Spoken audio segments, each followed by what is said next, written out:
E aí, pessoal, tudo bem? Tudo bem?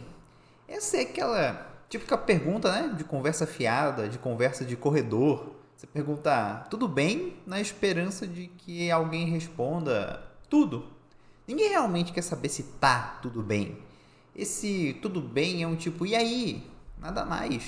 É um oi mais alongado, para não parecer tão curto. Mas e se eu realmente quiser saber se está tudo bem com um emergencista? Pois é, medicina de emergência tem oficialmente reconhecida como especialidade no Brasil 11 anos. Foi reconhecida em 2015, mas a gente tem algumas instituições, como no Ceará e no Rio Grande do Sul, que já formavam emergencistas antes, desde o final da década de 90. Afinal de contas, é meio óbvio a necessidade de um emergencista, né? Bem, eu espero que sim. Afinal de contas, as doenças agudas e hiperagudas têm particularidades que precisam de um especialista para lidar com elas. Porque não é só sobre entender a fisiopatologia do que está acontecendo, é sobre tempo. Não temos muito tempo sobrando nos cenários de emergência para ficar confabulando e pensando muito. A gente tem que agir, seja num infarto, num AVC, numa hemorragia, numa dengue, num parto, numa insuficiência respiratória, numa sepse, numa urgência dialítica, num acidente de trânsito. Não só a gente precisa saber os primeiros passos, como identificar gravidades, saber quem tem tempo e quem não tem, e saber os fluxos e os especialistas adequados para a gente acionar para aquela vida, aquela pessoa precisa naquele momento para tirar da urgência o que ela precisa. A gente sabe, e a gente tem uma noção de como dar tempo para aquela pessoa. Emergência é uma especialidade cujo objetivo principal é trabalhar o tempo de vida. Quanto tempo eu tenho para atuar nessa doença? Quanto tempo essa pessoa tem? Eu consigo ganhar mais tempo? Eu consigo amenizar o sofrimento desse tempo? O tempo acabou? E se tem uma coisa que a vida no capitalismo tardio nos rouba, é tempo. Tempo é a mercadoria mais preciosa e nos está sendo roubada diariamente. Mas devaneios à parte, o emergencista é importante pra caramba.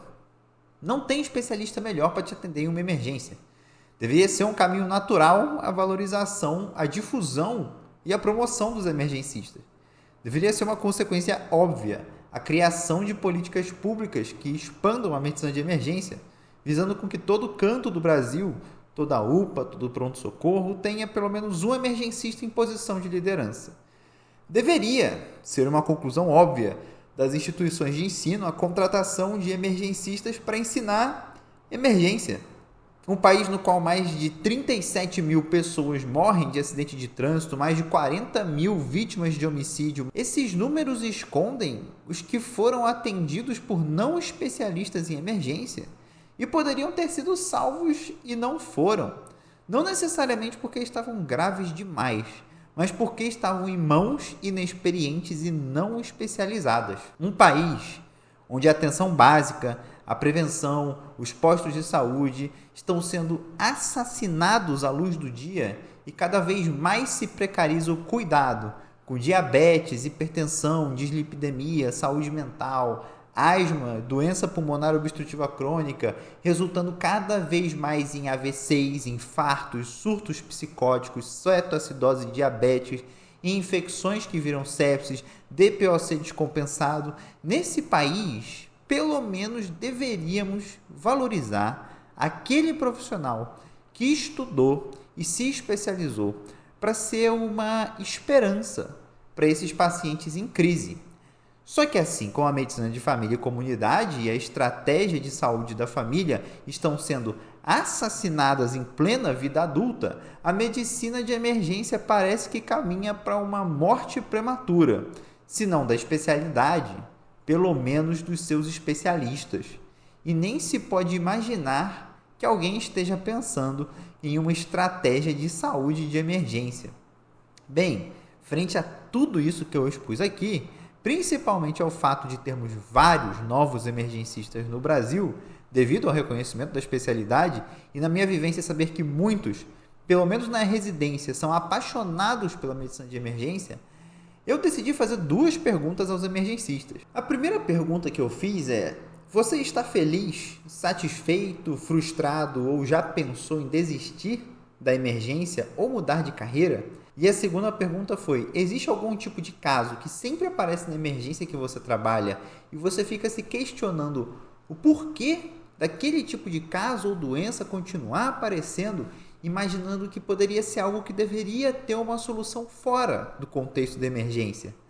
Essas 2 perguntas eram perguntas abertas, na qual os respondentes discorreram um pouco.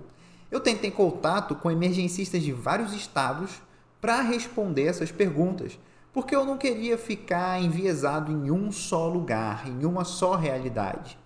E eu não perguntei para residentes, só para gente que já estava formada. E considerando que eu mandei a pergunta em janeiro e fevereiro, até mesmo quem tinha se formado na última leva teria cerca de 1 ano de experiência aí para conseguir me responder. Dito isso, vamos para a vinheta e depois para as respostas.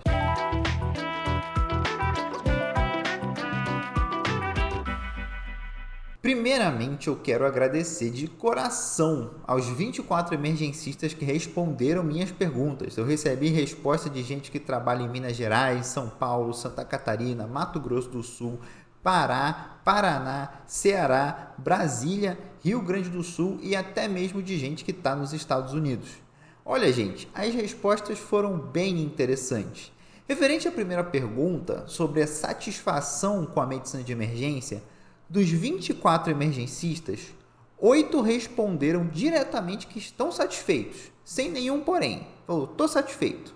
A maioria respondeu estar insatisfeito ou ter alguma frustração, e essa frustração se dá por uma série de fatores. Os 2 fatores mais comuns identificados foram a gestão do lugar, considerada incompetente ou que não entende a importância do emergencista, e aí teve respostas tanto de uma gestão no âmbito hospitalar, seja da coordenação do setor, seja da diretoria do hospital, mas também da gestão a nível municipal ou estadual. Outro fator foi a falta de valorização do emergencista.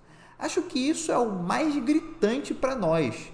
Nós nos especializamos em emergência, mas somos tratados, seja nas relações com outros colegas médicos, seja no reconhecimento financeiro, como se fôssemos não especialistas, recém-formados, generalistas, como se fôssemos, como a gente está, na verdade, disputando plantões com esses profissionais que têm muito menos experiência e entregam muito menos do que os emergencistas no geral.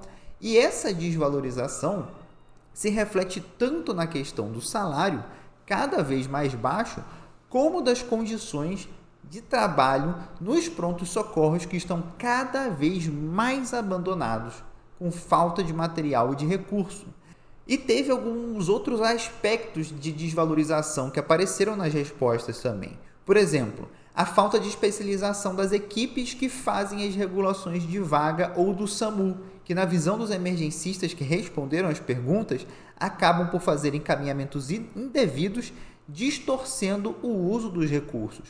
E o que uma colega também respondeu foi a questão de sentir que por não trabalhar com outros médicos emergencistas, ou seja, trabalhar com gente que vê a emergência como um bico ou um local de transição, e também por não ter uma equipe multiprofissional especializada em emergência, ela acredita que esses profissionais meio que não se importam, sabe? Essa colega disse algo como: é como se eu, nas minhas 12 horas de plantão, fizesse todo o meu atendimento especializado e dedicado ao paciente, e na hora que eu passo o plantão, o médico recém-formado ou o generalista que assume meu paciente destrói todo o meu atendimento em 30 minutos. Isso é algo a se pensar. A linha de cuidado do emergencista é interrompida justamente pela falta de outros profissionais especialistas em emergência. O próprio raciocínio do médico perde o segmento. Nesse contexto, um dos participantes deu uma resposta muito boa que eu vou citar aqui. Abre aspas.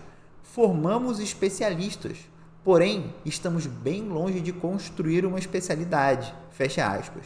E algo que se repetiu nas respostas dos emergencistas foi que muitos estão satisfeitos com a medicina de emergência, mas que estão insatisfeitos com a medicina em si, ou com a visão de qual está sendo o futuro da saúde brasileira.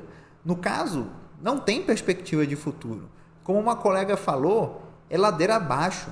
Muitos relataram que atender os pacientes graves, instáveis e conseguir literalmente salvar essas vidas, estabilizar o paciente, mandar para uma cirurgia ou para uma UTI ou realizar um procedimento salvador de vida, dá ânimo e faz valer a pena a escolha da medicina de emergência.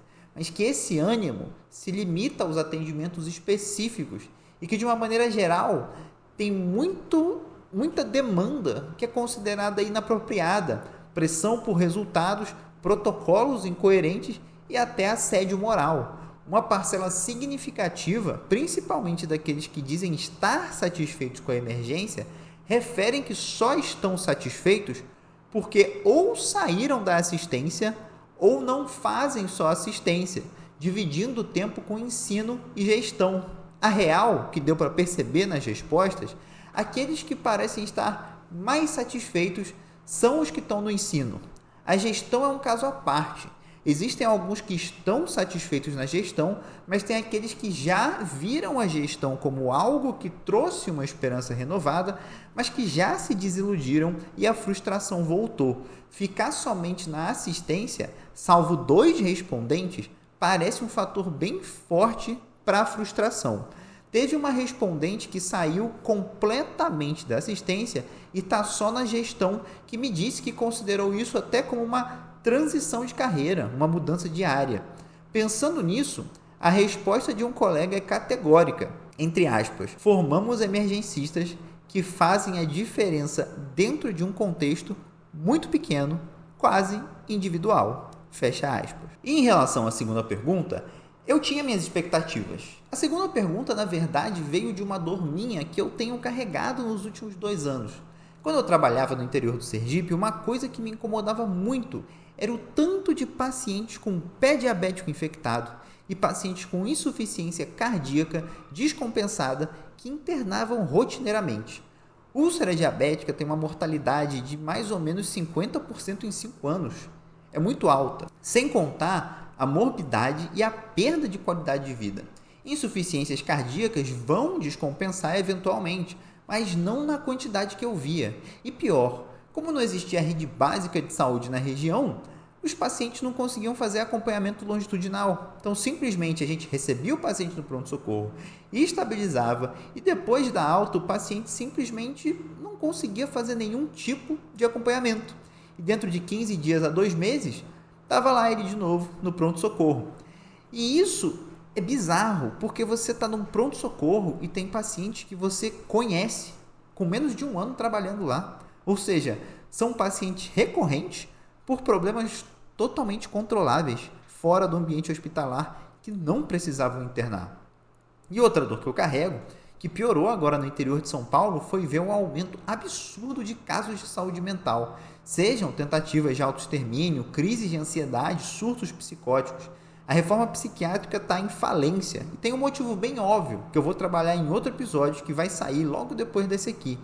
Mas assim como um paciente diabético ou um hipertenso que não consegue fazer atendimento na rede básica, a rede ambulatorial e extra-hospitalar de saúde mental, ela simplesmente não existe. E diferente do problema, como a hipertensão, que você trata bem com remédio e alimentação, a saúde mental tem um componente muito, mas muito social, além do biológico. Benzodiazepínicos, antipsicóticos, inibidores da recaptação seletiva de serotonina não tratam violência doméstica, racismo, desemprego, fome, falta de moradia, isolamento social, violência, solidão, precarização do trabalho, falta de tempo para lazer e falta de perspectiva de futuro em um país que não tem projeto de futuro. E esses tipos de problemas sociais levam as pessoas à ansiedade, depressão, ao uso abusivo de álcool e outras drogas e, eventualmente, às tentativas de acabar com a própria vida. Dar diazepam para uma pessoa em crise de ansiedade porque não tem emprego e não consegue pagar as contas e está prestes a ser despejada não muda a situação social. Dar sertralina para uma mulher que sofre violência sexual dentro de casa e não consegue se desvencilhar do marido por falência e precarização das instituições competentes não vai fazer o marido parar de violentar ela. Só que no fim, o lugar onde esses casos literalmente são despejados é no pronto-socorro mais próximo. Então, foram essas duas dores, a falência da rede de atenção primária e da rede de saúde mental, que me fizeram perguntar para os meus colegas emergencistas se eles tinham algum tipo de caso recorrente no pronto-socorro que poderia ou deveria ser resolvido fora da emergência, que causava algum incômodo ou frustração nos colegas. E para minha não surpresa, foi exatamente isso. Casos de saúde mental e casos de descompensação recorrentes com pacientes se internando todo mês porque não conseguem marcar uma consulta no posto de saúde. Um colega deu 2 exemplos fantásticos. AVC hemorrágico é uma doença de país subdesenvolvido, porque está intimamente associado com hipertensão não controlada. E lá no interior do Sergipe, toda semana tinha AVC hemorrágico. E outro exemplo foi o AVC isquêmico por fibrilação atrial, que nunca tinha sido diagnosticada. Então, não só a gente atende às descompensações de problemas crônicos, que a gente literalmente coloca descompensado no nome, como insuficiência cardíaca descompensada, diabetes descompensado, DPOC descompensado, asma descompensado, como a descompensação se apresenta como as piores doenças possíveis, por falta de diagnóstico prévio e tratamento. Então, é o AVC hemorrágico, num paciente que nunca conseguiu diagnosticar uma hipertensão. É uma primeira descompensação cetoacidose diabética, num paciente que nunca sequer conseguiu medir uma glicemia. É um infarto, num paciente que nunca teve a chance de fazer um exame de colesterol. É um edema agudo de pulmão, numa pessoa que nunca teve a oportunidade de um médico diagnosticar a insuficiência cardíaca. E assim, gente, é óbvio que doenças crônicas vão descompensar eventualmente. Mas a gente está numa escala sem precedentes. O bagulho está fora de controle. Quanto à saúde mental, uma colega que disse estar satisfeita com a medicina de emergência disse que é muito frustrante trabalhar no SAMU no atendimento aos surtos psicóticos, porque sente que o atendimento não está sendo efetivo. A pessoa entra em surto, o SAMU atende, leva para uma UPA, mas no fundo, isso não resolve o problema. Uma outra coisa que apareceu nas respostas de alguns colegas e também se refere à falência da rede de atenção primária e a má qualidade dos médicos que atendem nas UPAs é o encaminhamento indiscriminado de pacientes para emergência por qualquer coisa. Qualquer coisa. Como os pacientes não têm acesso ao posto de saúde, quando algo está estranho, é mais fácil ir para a UPA. Então, chegam pacientes com pressão alta, tipo 180 por 100, assintomáticos, e os médicos da UPA encaminham com urgência para o serviço de referência porque a pressão não abaixou com 2 comprimidos de captopril. É óbvio que não vai abaixar. E nada vai mudar na emergência. Você quer que eu faça o quê? Coloque bomba de infusão de vasodilatador num paciente assintomático? Isso é um diagnóstico de hipertensão e o paciente tem que ser encaminhado para acompanhar no inexistente ou ineficiente posto de saúde. Outro exemplo é o paciente com glicemia alta. Gente, vai fazer o quê no pronto-socorro referenciado? No meu curto período de volta ao interior de São Paulo, eu já recebi 2 pacientes encaminhados com urgência para tratar infecção de urina grave com bactéria multiresistente. E, na verdade, eram pacientes assintomáticos com urina colonizada por KPC. Isso não se trata. Então, o pronto-socorro do hospital terciário ou secundário acaba virando um anteparo para a insegurança do médico recém-formado que está na UPA. A questão de pacientes com AVCs e infartos aparece em algumas respostas. É óbvio que o AVC e o infarto são questões de emergência.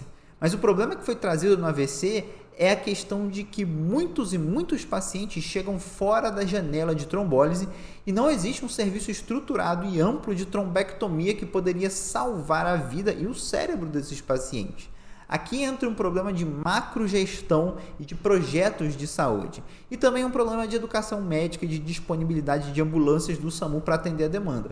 Também se alia à falta de rede de atenção primária para diagnosticar os fatores que levam aos AVCs, como hipertensão, dislipidemia e fibrilação atrial. O infarto também entra na questão de falta de vagas para cateterismo, com uma demanda cada vez maior, que crescerá ainda mais quando adotarmos o paradigma OCA e não OCA. Veja meu episódio sobre abismo tecnológico na saúde. Os pacientes infartados acabam não recebendo tratamento ou não recebem um tratamento adequado, o infarto vira um infarto evoluído, com uma insuficiência cardíaca de fração de ejeção reduzida, e agora aquele paciente que poderia ter um desfecho bom, vira aquele paciente com insuficiência cardíaca, que vai descompensar, e descompensar, e descompensar até a morte. Nesse contexto de falência da rede de atenção primária, teve uma emergencista que trouxe um incômodo importante. Ela trabalha em um serviço que é referência oncológica e os pacientes chegam com neoplasia, que quando são diagnosticadas, o câncer já é metastático e não tem perspectiva de cura. É uma vida que poderia ter um desfecho muito diferente se houvesse um diagnóstico mais precoce. Isso é uma coisa que eu me peguei pensando recentemente. A gente atende um paciente com uma massa que tem cara de câncer, cheiro de câncer, focinho de câncer, rabo de câncer, corpo de câncer, mas falta você descobrir o CPF dessa massa, ou seja, falta o resultado da biópsia. Sem o CPF do câncer, sem dar nome e sobrenome, você não começa o tratamento. E, em geral, os resultados de biópsia podem demorar mais de mês para ficar pronto. Isso quando consegue biopsiar. Certa vez eu perguntei para um colega emergencista nos Estados Unidos como isso funciona lá. Ele disse que dependendo do serviço existe patologista de plantão. Então você já consegue um resultado que sai no máximo um dia, você já diagnostica e inicia o tratamento. Pensando que no Brasil as vagas de residência em patologia são minúsculas e não se espera uma ampliação desse tipo de especialidade nem em curto, nem em longuíssimo prazo, pensar um serviço com plantão de patologia é mais difícil ainda de acreditar do que em Coelhinho da Páscoa. Agora, um ponto que foi trazido, que eu vivencio ele com frequência, mas não tinha parado para pensar, e assim, foram quase todos os colegas emergencistas que responderam minhas perguntas que trouxeram esse ponto, era sobre paliatividade. Pacientes com doenças terminais ou evoluindo com terminalidade e que fazem o raríssimo acompanhamento longitudinal, e nenhum médico que acompanha o paciente se deu ao trabalho de conversar sobre paliatividade, terminalidade ou proporcionalidade. E essa conversa cai no colo do emergencista que tem que lidar com esse assunto logo no pior tipo de momento possível. E é muito complexo isso, pois o momento de emergência, nesse momento, várias emoções e angústias estão presentes. Muitas vezes a família não estava preparada para se despedir naquele momento. E isso não é só uma questão que é falha nos pacientes oncológicos. Sim, é um absurdo pacientes oncológicos que fazem acompanhamento não terem uma conversa sobre paliatividade e desejos de fim de vida.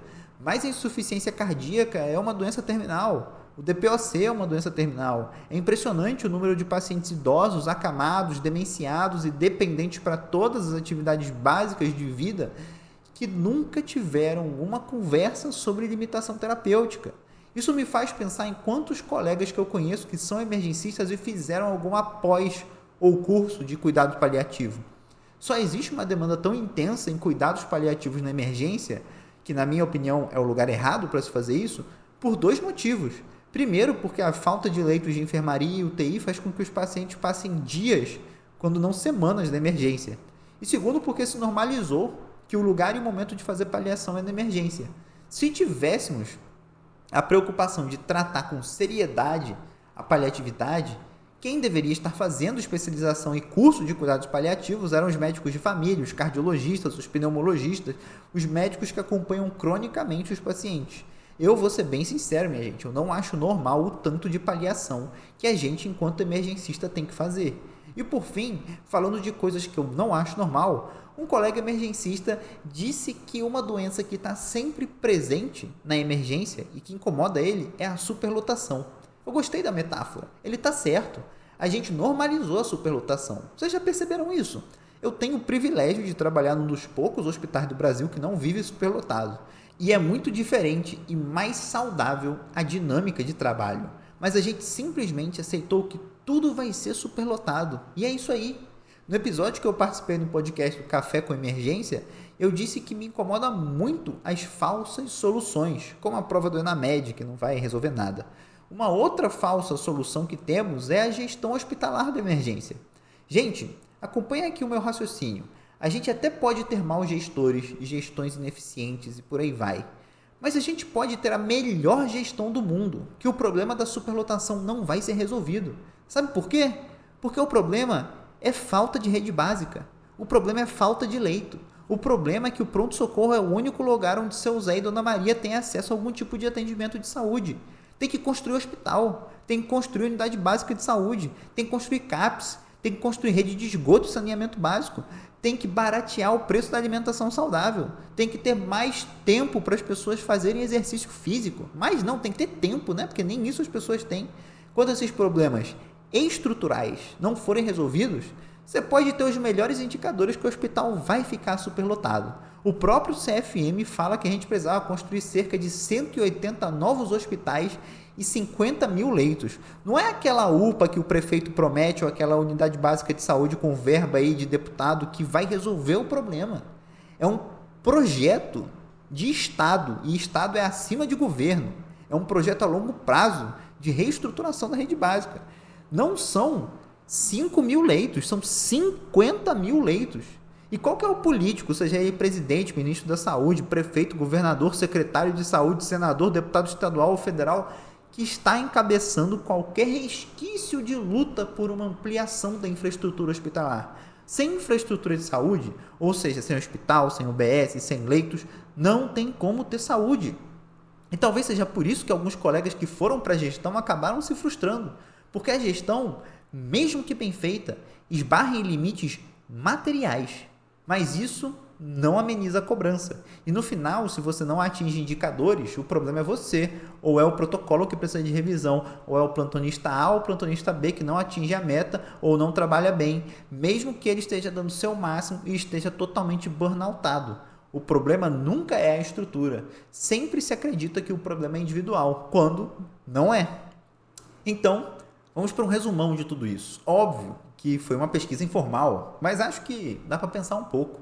Acredito que cada vez mais os emergencistas têm visto que o grande problema da emergência não é a emergência em si, mas o abandono da atenção primária em saúde. Sem saúde básica, sem diagnóstico e tratamento de colesterol alto, de diabetes, de hipertensão, simplesmente o resultado disso vai ser a superlotação dos pronto-socorros, com cetoacidoses, infartos, AVCs isquêmicos e hemorrágicos, insuficiências cardíacas, úlceras diabéticas e por aí vai. Sem a retomada crítica da reforma psiquiátrica, a saúde mental vai ser a demanda mais impactante e menos resolutiva das emergências nos próximos anos. E principalmente, sem a luta por uma saúde bem financiada e estruturada, que tenha um projeto de expansão do número de hospitais e leitos de enfermaria, leitos cirúrgicos, salas cirúrgicas, leitos de UTI e de interiorização da infraestrutura médica, a gente vai continuar enxugando gelo, seja com gestão boa ou gestão ruim. Além disso, a valorização do emergencista enquanto especialista é algo que precisa ser encarado de frente. Existe um conceito chamado de ilhas tecnológicas. É tipo assim, imagina o Brasil, um país gigante, muito desigual, com universidades sucateadas e orçamentos insuficientes na educação, todo ano com universidades ameaçadas de não conseguir pagar a conta de luz e que nem papel higiênico ou água tem nos banheiros. Nesse contexto de precarização, você tem ilhas de investimento e excelência. Então, mesmo diante de um país que desinveste em ciência e tecnologia, o orçamento do Ministério de Ciência e Tecnologia em 2018 foi de 3 bilhões, e em 2022 foi de 8 bilhões, em 2025 foi executado só 19 bilhões. Mesmo diante desse cenário, a gente ainda tem uma Embraer, a gente ainda tem uma Ceitec, a gente ainda tem um Sirius, que é um dos maiores aceleradores de partícula do mundo. Essas são ilhas tecnológicas que, na visão macroscópica, não integram um projeto nacional de desenvolvimento científico que luta pelo fim da dependência tecnológica. Aí a gente pode pensar na medicina de emergência e nas ilhas de emergencistas. Temos grandes centros formadores e alguns pontos isolados de reconhecimento e valorização da especialidade. Mas, como um dos colegas falou, e eu já citei, a gente forma especialistas, mas não forma uma especialidade.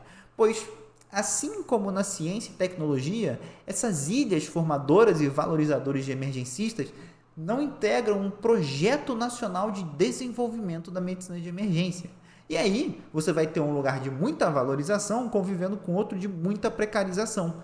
E ao fim e ao cabo, tudo isso que eu pude explorar aqui, pelas respostas dos meus colegas, afeta profundamente a saúde mental dos profissionais de saúde. O número de vezes que a palavra burnout ou a frase estou saindo de um burnout apareceu nas respostas não é de se ignorar. Mas o que a gente faz com tudo isso? Vocês sabem, né, meus caros, que eu não gosto de deixar vocês na mão. Eu sempre tento trazer uma solução, uma proposta. Olha, gente, a primeira coisa importante a destacar aqui para você, emergencista ou residente de medicina de emergência que está ouvindo esse podcast, é que você não está sozinho no seu sofrimento ou nas suas angústias. Compartilhar o peso alivia a carga. É importante ter esses espaços de troca para saber que esses problemas não são só coisas da sua cabeça. E mais, para perceber que não são problemas individuais, são problemas estruturais, sistêmicos. E, bem, como tentar solucionar isso? É o seguinte, eu penso em 3 coisas. Eu acho que existem 3 frentes de combate aqui, 3 demandas prioritárias. O primeiro é o resgate da estratégia de saúde da família, com ampliação da rede de atenção básica, concurso público para médico de família, enfermeiro e agente de saúde da família. A gente precisa construir muita, mas muita unidade básica de saúde, além de ampliar as residências, tanto de medicina de família como a equipe multiprofissional. A saúde básica está abandonada e subfinanciada. O governo Bolsonaro tentou passar por decreto a privatização da atenção básica. Se você duvida, disso, digita no Google: Bolsonaro decreto privatização da atenção primária. Mas, surpreendentemente ou não, o governo Lula está avançando na privatização da atenção primária através de OSs. E a gente sabe o quanto que as OSs colocam metas absurdas e abusivas, como que rola a demissão de funcionário para depois serem contratados com salários menores, o tanto de calote que muitas OSs dão por aí e como o serviço piora ao invés de melhorar.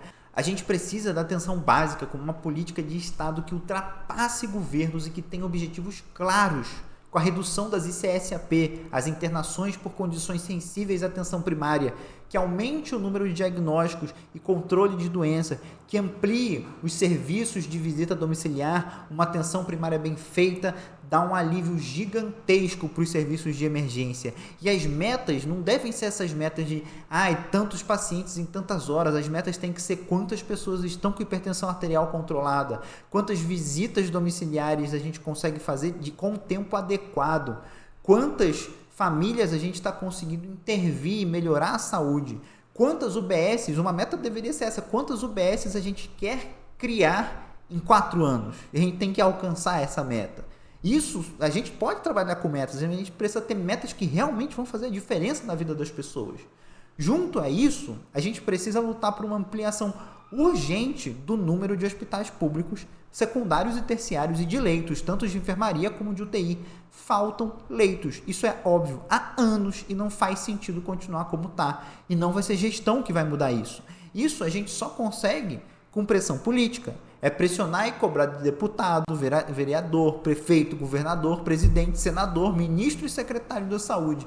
Isso não se faz sozinho, não vai ser você mandando uma cartinha, fazendo um post no Instagram. Se faz com mobilização e organização coletiva. É necessário usar as instituições que foram criadas para nos representar. Então é a Abramed, é a Abrasco, é o CFM, são os CRMs e os sindicatos médicos. O que essas instituições estão fazendo? Junto a isso, a gente precisa fazer pressão política para a construção, com participação ativa da Abramed e dos emergencistas, de uma política pública de medicina de emergência aos moldes da estratégia de saúde da família, com objetivos claros: número de emergencistas por região, número de emergencistas em coordenação de UPA, em coordenação de emergências, em coordenação e na regulação das CROs, das redes de regulação estaduais e do SAMU, número de residentes que se almeja formar por ano e, principalmente, plano de carreira para o médico emergencista. Política pública de verdade se faz com meta e com financiamento. Se não tiver objetivo claro, é só papinho para boi dormir.